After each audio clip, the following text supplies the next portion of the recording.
Bueno, pues bienvenidos a este sótano geopolinómico desde el que intentamos analizar lo que sucede en cuanto nos interesa a todos. Y en este caso lo que os traigo es pues, un país que está en una esquina olvidada del hemisferio sur del continente africano, rodeada por Namibia, por la República del Congo y por Zambia, que es Angola, que fue una de las dos grandes colonias portuguesas en África, la otra es Mozambique, luego veremos datos con ello, y que tiene una historia realmente apasionante.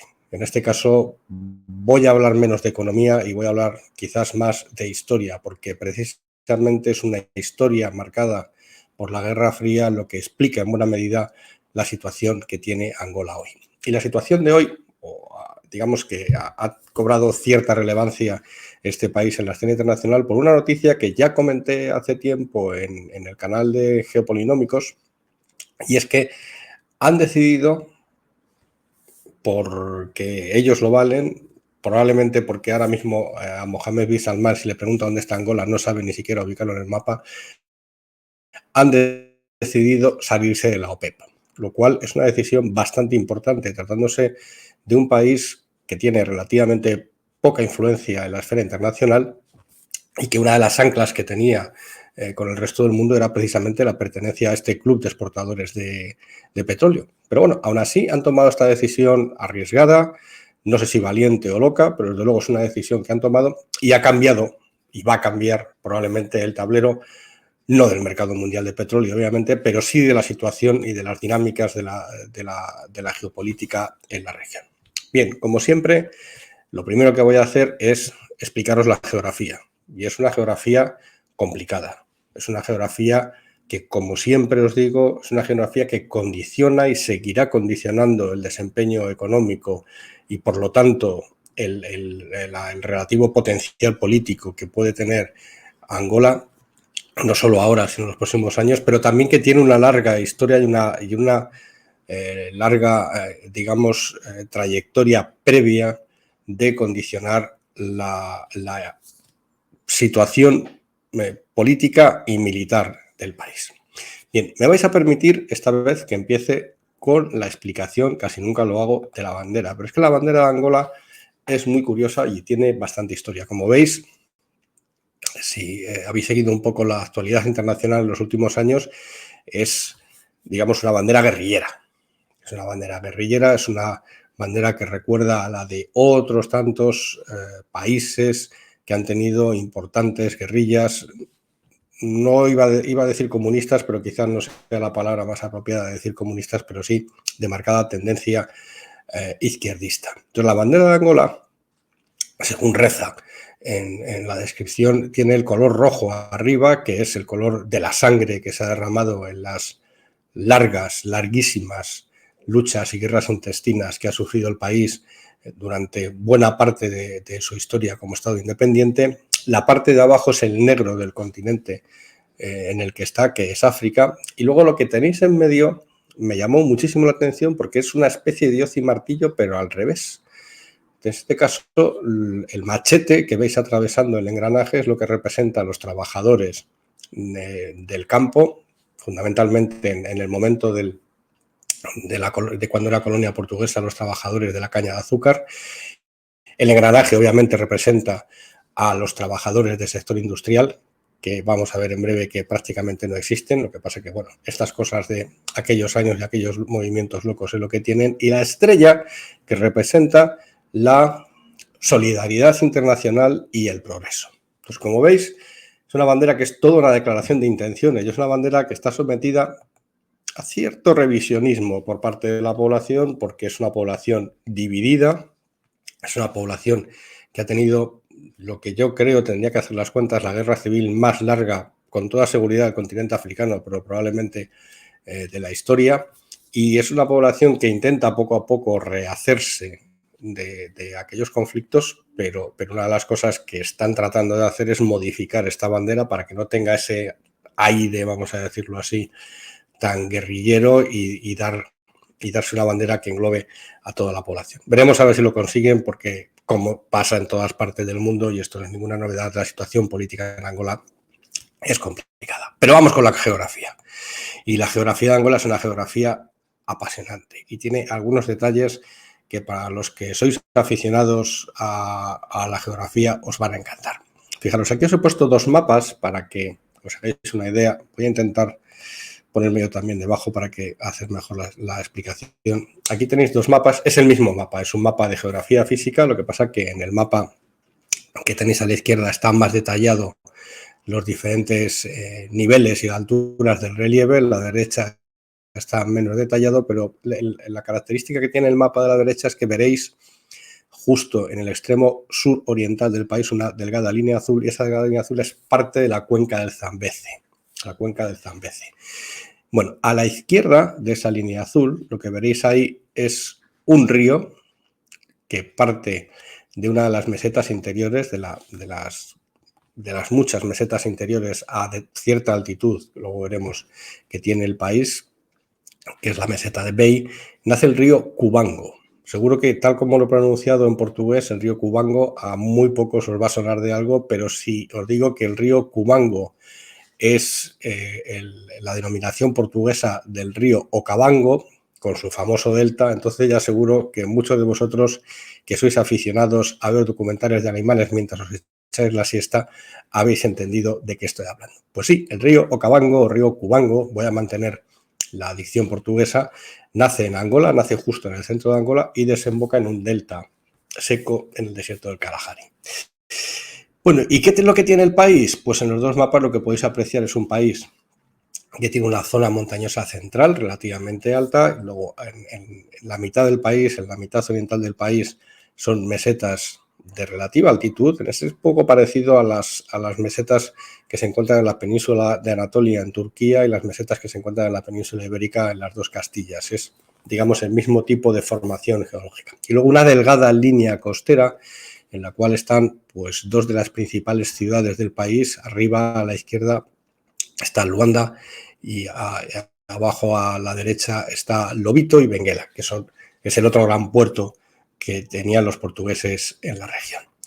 Bueno, pues quedaros con este mapa y quedaros con esta idea del mapa, porque este mapa se va a replicar, esa estructura geográfica se va a replicar después, no en la estructura étnica del país, pero sí se va a reflejar en la partición que se hizo en tres guerrillas diferentes cuando terminó la larga también, por desgracia, guerra de independencia de Portugal.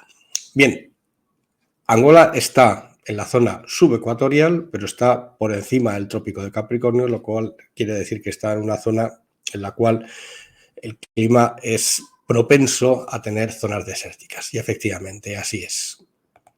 En este mapa de climas, que es la clasificación estándar que se hace de los climas, pues lo que veis es que las únicas realmente zonas habitables, y yo entiendo por zonas habitables zonas en las cuales se puede hacer una agricultura a gran escala, las únicas zonas habitables que permite esa agricultura a gran escala son las zonas centrales del país, que son precisamente las zonas montañosas.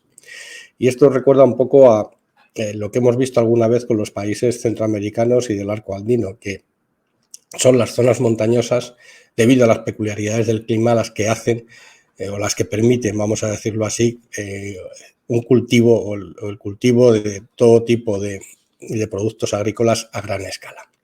La costa, pues debido a una corriente fría parecida a la que hay en California y en México, pues es una costa árida, seca. Tanto la zona naranja como la zona roja no son climas desérticos, pero son climas muy áridos, con lo cual en esa franja costera, que en otros sitios sí que permite, como es el caso de China, por ejemplo, una agricultura a gran escala, en el caso de Angola eso no es posible. La zona azul, que es todo el norte del país, es sabana tropical, y la zona verde, que tenéis un poco más debajo, es exactamente un clima muy parecido al que hay en las zonas montañosas, solo que más cálido todavía.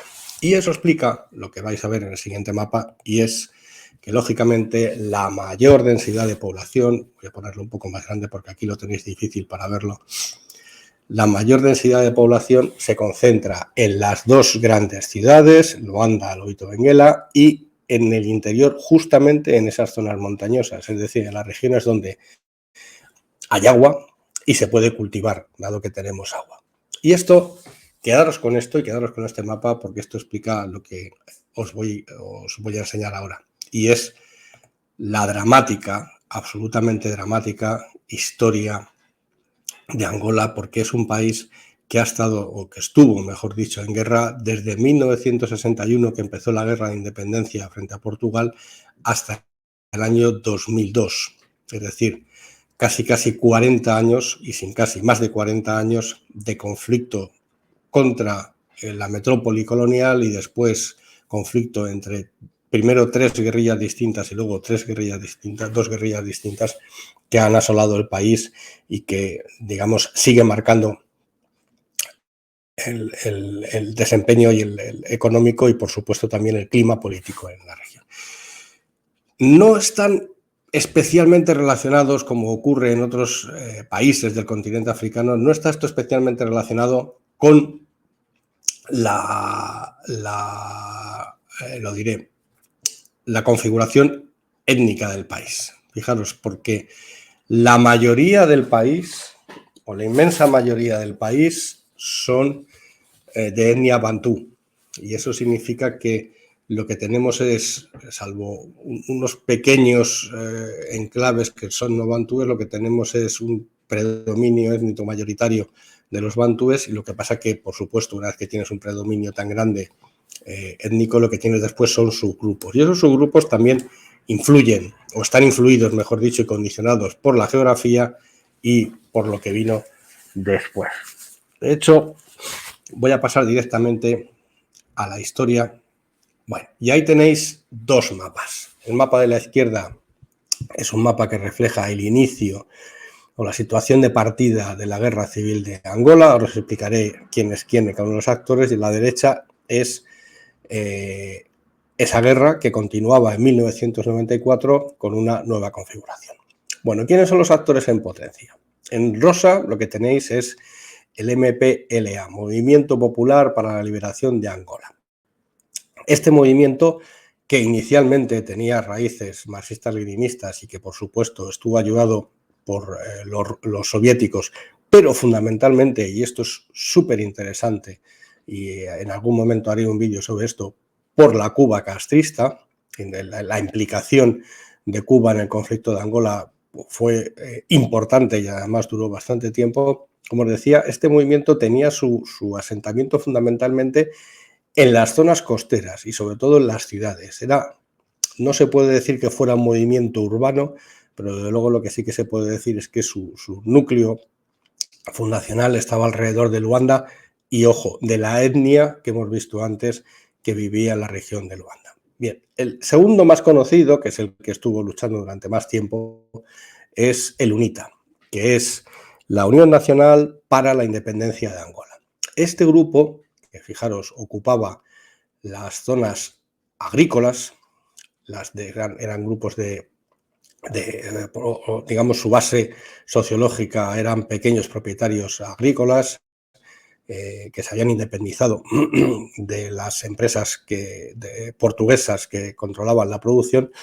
Era un grupo más de derechas, si es que se puede hablar en estos términos aquí, exactamente igual que hemos dicho del Movimiento Popular para la Liberación de Angola. Este UNITA era más de derechas y, ojo, estaba apoyado, por supuesto, por Estados Unidos, pero muy especialmente por Sudáfrica y por el gobierno racista de Sudáfrica. De hecho, después os voy a contar una de las grandes batallas que se produjo en esta guerra civil, que fue realmente un conflicto entre el ejército sudafricano y el ejército cubano. La tercera, que es el Frente Nacional para la Liberación de Angola, es una guerrilla que, aunque en sus orígenes estuvo apoyada por Estados Unidos e incluso por España, ocupaba el norte y el sur del país, curiosamente también estaba apoyada por China, cosa que esto ha pasado desapercibido por algunos analistas, porque recordar que en aquellos años, en los años 70, la rivalidad entre la Unión Soviética y China era alta y bastaba que los soviéticos apoyaran a un determinado país, para una determinada facción dentro de un país, para que los chinos apoyaran justamente a la contraria, aunque fuesen de derecha, exactamente igual. Bueno, la guerra evolucionó, ahora veremos uno de sus puntos álgidos, y hacia el año 94 prácticamente el UNITA controlaba todo el país. Bien, ¿qué sucedió? Bueno, pues ahí tenéis, digamos, lo que es el momento álgido de la guerra civil en Angola, que fue la batalla de Cuito Cuanavale. Esta batalla, según los expertos militares, ha sido la segunda batalla más importante de la historia de África después de la Alamein, por la cantidad de tropas involucradas y por la cantidad de actores involucrados.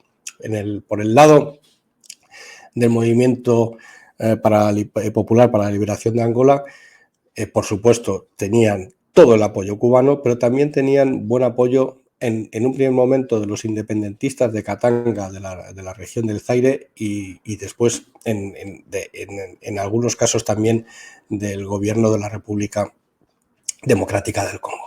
Por el lado de la UNITA, como ya os he comentado, lo que teníamos eran fuerzas de Namibia, que a su vez estaban luchando contra otra guerrilla de inspiración izquierdista, el SWAPO, y esas fuerzas estaban, vamos a decirlo así, entrenadas y apoyadas por el ejército sudafricano. Entonces, esta batalla fue una batalla larga, duró varios meses además.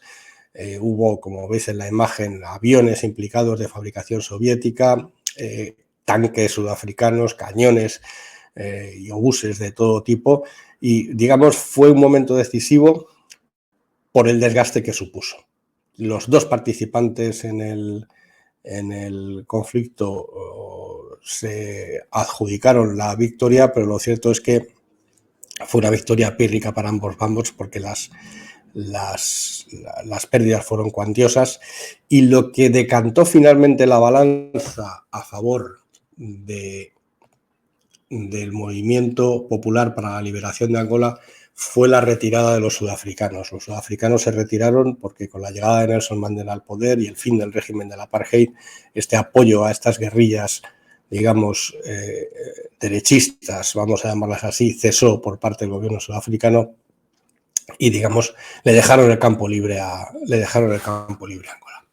Pues esta es la historia. Como veis, es una historia marcada por la Guerra Fría, porque lo que fue la guerra, primero de independencia, esa menos, pero desde luego la Guerra Civil de Angola fue un conflicto larguísimo. Tened en cuenta que el conflicto empezó justo después de terminar la Guerra de la Independencia, que duró 14 años. La Guerra de Independencia de Angola duró de 1961 a 1975. Justo después empezó la Guerra Civil, y la Guerra Civil terminó en 2022. Es decir, son prácticamente 27 años de combates y de conflictos continuos que, como os podéis imaginar, pasó factura a la sociedad angoleña, pasó factura a la economía angoleña, y todavía hoy, lo vamos a ver ahora, se siguen viendo sus efectos. Voy a pasar relativamente rápido por la economía, porque, como os podéis imaginar, la situación que tiene Angola, aunque ha mejorado muchísimo desde que terminó el conflicto bélico, pues es complicada.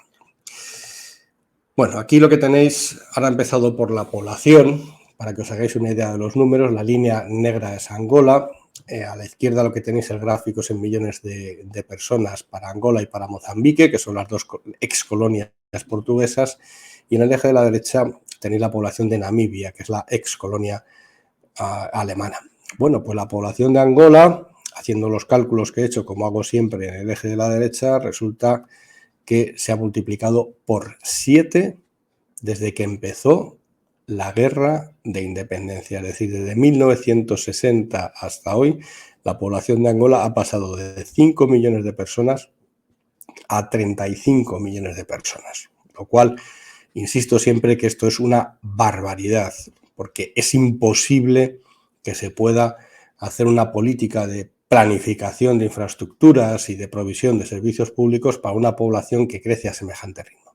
Es verdad que comparado con Namibia y comparado con Mozambique, al principio puede parecer que el crecimiento no fue tan rápido, pero lo cierto es que Mozambique también tuvo sus propios conflictos bélicos y Namibia también. Luego son poblaciones que están más o menos a la par. En lo que se refiere al PIB per cápita, pues es lo que podemos imaginar. Con un crecimiento tan elevado de la población, pues lo que tenemos es una renta per cápita relativamente baja, una renta per cápita que Ha cambiado poco en los últimos, fijaros, 60 años, porque iniciaba en 1960 con una renta per cápita ligeramente inferior a los $3.000 por persona y está ahí. Mozambique está incluso peor. Namibia está mejor, pero porque tiene menos población, fundamentalmente. Y la evolución de lo que veis en la renta per cápita, tanto si lo consideramos en base 100 o lo consideramos en valores absolutos en dólares constantes de 2015, lo vais a ver ahora, es fundamentalmente que la actividad económica y el PIB que genera Angola depende de las industrias extractivas y depende fundamentalmente de una única industria extractiva, que es la industria del petróleo. Angola es un país petrolero y por eso, digamos que ha llamado la atención el hecho de que haya salido de la OPEP y haya escapado de la tiranía que ejerce Mohammed bin Salman dentro de este grupo, que por cierto sigue bastante enfadado. Veremos a ver cómo acaba la cosa. Bueno, os voy a poner nada más unos breves números para que os hagáis una idea de la situación y luego os voy a contar una pequeña anécdota de cómo se hacen negocios en Angola. Bueno, aquí veis, ahora he metido a Portugal para que os hagáis una idea, el porcentaje que representa la renta que generan la explotación de los recursos naturales en Angola respecto al PIB. Bueno, de este grupo de países, de Angola, Mozambique, Namibia, Portugal, es tremendo, porque en 1995 y 2005 era prácticamente algo más del 40% del PIB lo que generaban las rentas de la explotación de los recursos naturales. En 2015 baja al 13% y en 2022 baja al 30%. Bien, lo que podéis apreciar aquí es la fluctuación del precio del petróleo. En 2005 el petróleo estaba alto, en 1995 el petróleo no estaba tan alto, pero es verdad que venían con la situación bélica y en 2015, cuando se produce la primera gran caída del precio del petróleo, fijaros, las rentas cayeron, la proporción que representaba el PIB cayeron muchísimo y en el año 2022, como ya sabéis, pues empezó la guerra, subió mucho el precio del petróleo y ese PIB aumentó. Bien, el resto del cuadro del país os lo podéis imaginar, os lo pongo nada más que a título meramente informativo, pero para que veáis, bueno, pues el sector agrario representa el 13% del PIB, el sector industrial que incluye a las industrias extractivas, es decir, ahí está metido el petróleo, representa el 45% del PIB y el sector servicios representa el 41% del PIB. Y una situación complicada. Y es una situación complicada y no me quiero extender aquí, probablemente haga otro vídeo explicándolo porque durante el periodo colonial, incluso durante la guerra, es verdad que Angola era un gran productor de los productos de materias, de commodities agrícolas muy demandadas en los mercados internacionales. Llegó a ser en algún momento el proveedor del 19% de las exportaciones mundiales de café. Esto durante el periodo colonial, por supuesto, pero a partir de ahí el conflicto bélico lo que hizo fue castigar muchísimo a esa población de pequeños agricultores que está repartida por las zonas en las cuales se puede hacer agricultura, que son esas montañas de interior, todos ellos de la UNITA, y al ser del bando perdedor, vamos a decirlo así, lo que ocurrió después es que primero se inició un proceso de nacionalización de casi todas esas pequeñas explotaciones agrícolas y después han sido los políticos los que se han quedado con todo ese espacio, lo cual pues para la productividad no es nada bueno y para generar PIB tampoco. Digamos que ahora mismo la economía angoleña es una economía cautiva del petróleo y se ha convertido, os voy a poner ahora los datos de comercio exterior, en una economía que antes era completamente autosuficiente. Bien, es verdad que la población ha crecido mucho, pero era autosuficiente en el producto, ya se ha convertido en un gran importador de productos. Fijaros, arriba lo que tenéis es lo que representa las exportaciones del petróleo sobre el total de las exportaciones de Angola. Casi el 93%. Es decir, todo lo que exporta Angola, o lo único que exporta Angola, es petróleo. Pero si vamos luego a las importaciones, que es la tabla que tenéis abajo a la izquierda, pues es muy curioso porque obviamente la mayor parte de lo que importa son manufacturas, el 67%, pero es un gran importador de alimentos. El 20% de las importaciones que hace Angola son alimentos, es decir, su sistema agrícola no es capaz de autoabastecer al conjunto de su población. ¿Por qué? Bueno, pues porque ha montado un estado clientelar alrededor del petróleo, que es lo que permite, digamos, financiar esas exportaciones de alimentos. Y esta situación a largo plazo no es buena. Esta situación a largo plazo no es buena. A la derecha tenéis los socios comerciales. Y obviamente, como era de esperar, el principal socio comercial de Angola, que es el que le compra el petróleo, es China. 61% de sus exportaciones de petróleo van para China, el 8,5% van para India y, ojo, esto es solo 2022, que hemos estado los españoles buscando petróleo debajo de las piedras. Somos el tercer socio comercial de Angola, lo que pasa es que solo le compramos el 2,26% de sus exportaciones. ¿Esto qué explica? Bueno, pues esto lo que explica es que lo que han calculado, digamos, las autoridades angoleñas, es decir, vamos a ver, nosotros en realidad le vendemos todo a la India y le vendemos todo a China. Hacemos exactamente lo mismo que hace Mohamed. Los contratos que hacen los chinos son contratos de largo plazo y por lo tanto lo que quieren es asegurarse el suministro. ¿Para qué queremos la OPEP? Si podemos producir más a unos precios razonablemente buenos. Así que le han dicho adiós a Mohamed.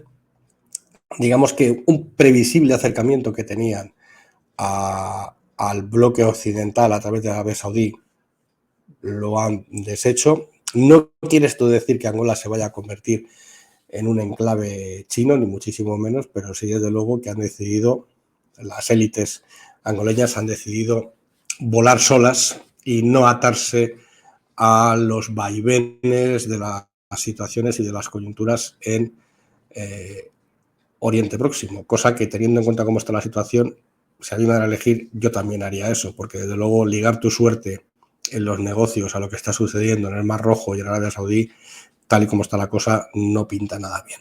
Pero estas élites tienen un componente entretenido, como todas las élites, y es que les gusta mucho el dinero. Y claro, estas cosas hay que tratarlas con cuidado. Y aquí tenéis, y es una historia que es muy bonita, a Isabel dos Santos, que ahora mismo la revista Forbes la sitúa como la mujer más rica de África. No vive en África, vive en Londres. Pero la ponen como la mujer más rica de África, calculan que su patrimonio es de más de 3.000 millones de dólares.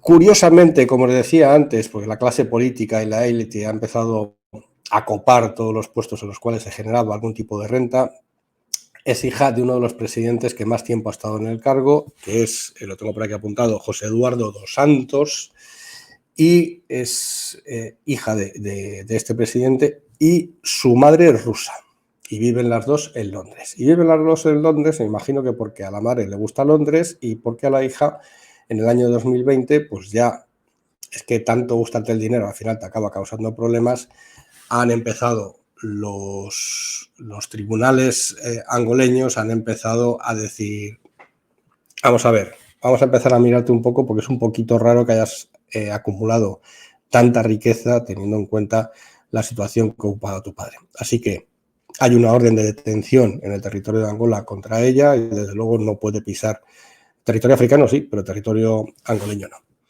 Bien, como os digo, yo creo que dentro de una temporada le daremos otra vuelta de tuerca más a Angola porque yo creo que es un país exactamente igual que Mozambique, que tiene muchísimas posibilidades y son dos ex colonias portuguesas grandes olvidadas en el espacio geopolítico internacional de África, pero que yo creo que están llamadas a representar un papel importante, entre otras muchas cosas, como sucede con Mozambique también, que va a ser un gran productor de gas natural porque tienen la llave del oro, que es la llave del petróleo.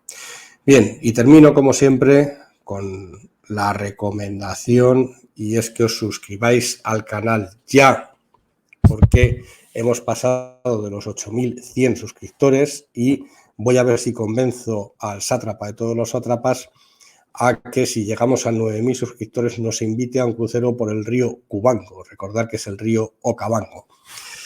Muchas gracias y hasta la siguiente.